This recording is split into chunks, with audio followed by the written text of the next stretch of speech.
Welcome to the Deep Dive. Today, we're really jumping into a fascinating piece of Japanese horse racing history, uncovering a true legend. Yeah, we've got all your sources, articles, notes, the research, and we've tried to pull out the core story of this horse, a horse whose reign definitely earned him that regal title. Absolutely. So our mission today is really to unpack the career, the legacy of Symboli Rudolf.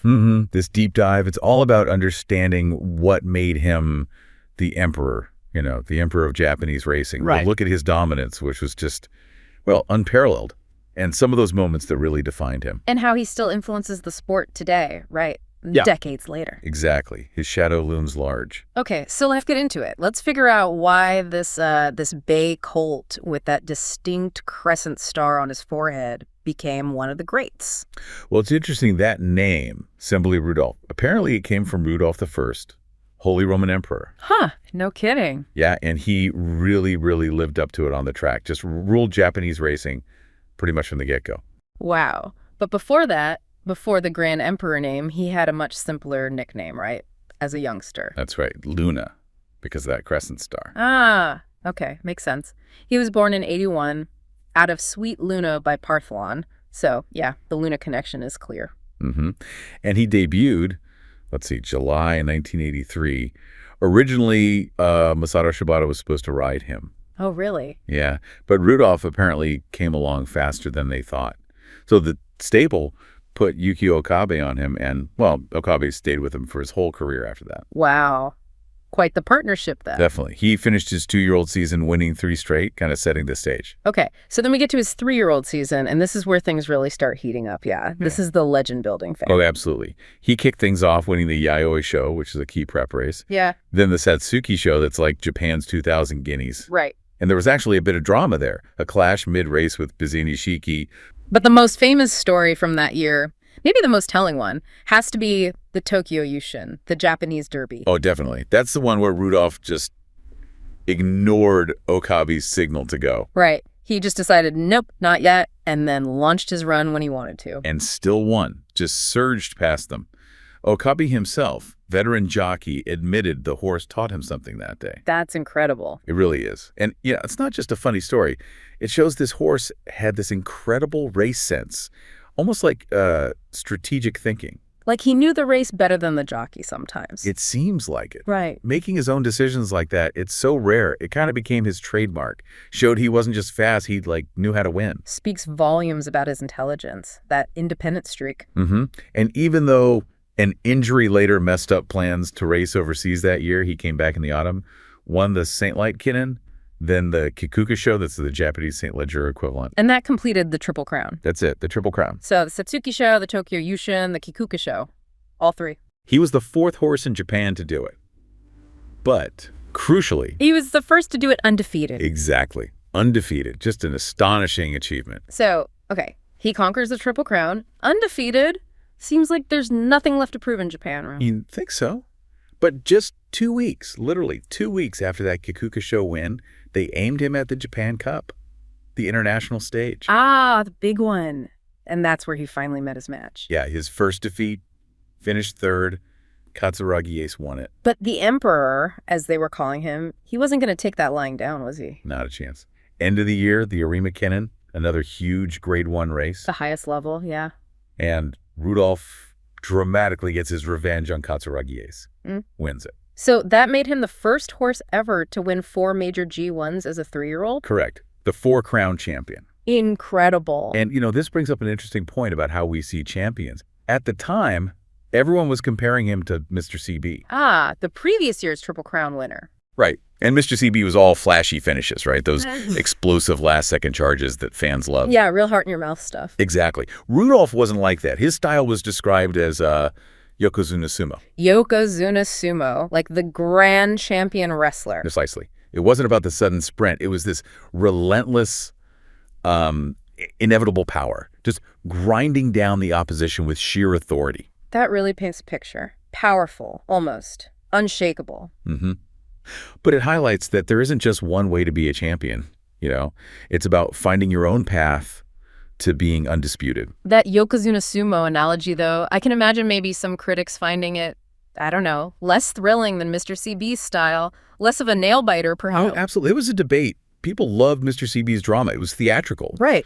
Rudolph's wins were more methodical, authoritative. Some might have even said maybe a bit predictable. So sometimes I think his sheer consistency was maybe a little underappreciated at the time. Because he wasn't flashy. Exactly. He just showed up, did his job, dominated, and left zero doubt. In 1985, as a 4-year-old, he won the Tennisho Spring. That was his 5th G1. And the plan then was the Takarazuka Kinnin, another big one, before maybe heading overseas. That was the idea. Mm-hmm. But then, a leg injury. Had to skip both the Takarazuka and the trip abroad. Ah, setbacks. So when he came back for the Tennisho Autumn. Yeah, beat. Yeah. Upset by Galopdina. Okay, so that must have fueled the doubters, people wondering if his best days were behind him. For sure. The narrative started shifting, was the champion fading. But his trainer, Yuji Nohira, apparently never lost faith. Really? Even after that loss? Nope. He stayed confident. And, well, Rudolph proved him right, didn't he? He certainly did. What gave Nohira that confidence, do you think? Against all that doubt. It's quite something. It really is. But Rudolph just roared back, won the Japan Cup and the Arima Kinnin again to close out 85. Wow, just boom, boom, back on top. And that incredible run brought his G1 total up to 7. 7 crowns. 7. And that record stood for a long time, didn't it? 16 years. Until TM Opera O matched it. And it wasn't actually broken until 2020 by Almond Eye. That really puts his achievement into perspective. A benchmark for excellence for so long. Absolutely. So he finally got his overseas shot at 5, aiming for Europe, but started in the U.S. Yeah, the San Luis Race Stakes at Santa Anita. Yeah. But it didn't go well. What happened? The course had this tricky part where the turf track crosses over a dirt path, and he stumbled right there. Yeah. Injured himself. Oh, no, seriously. Yeah, finished 5th. And that was pretty much it. A really disappointing, kind of anticlimactic end to his racing career. They had to retire him. That's a real shame. Couldn't finish on his own terms after everything. It is. But, his story didn't end there. His legacy continued at stud. Right, his Stallion career. And his greatest contribution there came really early on, his very first crop of foals. Produced Tokai Teo. Exactly, Tokai Teo, another absolute legend of Japanese racing in his own right. Famous for his own dramatic comebacks. Yeah. Very much his father's son in spirit, maybe? Very much so. There were other good ones, too, like Ayrton Symboli, Tsurumaru Tsuyoshi, G2 winners. But Teo was the star. And even beyond Tokai Teo, Rudolph's influence was felt, wasn't it, in the bloodlines? Definitely. You saw that mix of speed and stamina carrying through. Yep. It influenced how trainers looked for future champions, I think. Yeah. Even if statistically maybe he wasn't the most dominant sire ever, the quality he passed on, that character, it was unmistakable. Like, this is what an emperor's lineage produces. It's amazing how his presence just endured. I read that in 2010, for the Japan Cup's 30th anniversary, they paraded him at Tokyo Racecourse. Yeah. And he was getting on, obviously, but apparently he looked so fit, people were joking he could still race, even in his late 20s, which is 90 in human years? Incredible. He always had that presence, didn't he? Right up until the end. He passed away in 2011, right, October 4th, at age 30. That's right. Still dignified, even in old age. The emperor. So when we look back, what does it all mean? The legacy of Symboli Rudolf, from, the humble nickname Luna. To the emperor. Yeah.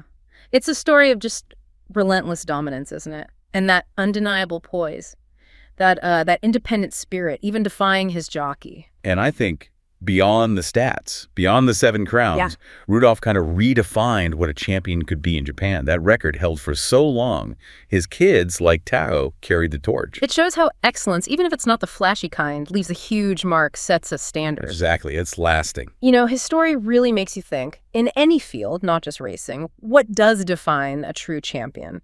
Is it always the explosive, headline-grabbing moments? Or is it that consistent, almost quiet, dignified performance, like his Yokozuna sumo style?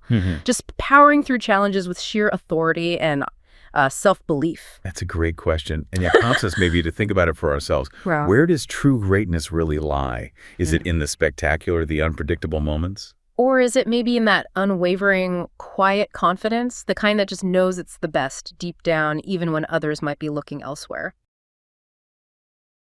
Thank you so much for watching. If you enjoyed this video, please like and subscribe for more. Check out our other videos for more stories you might enjoy.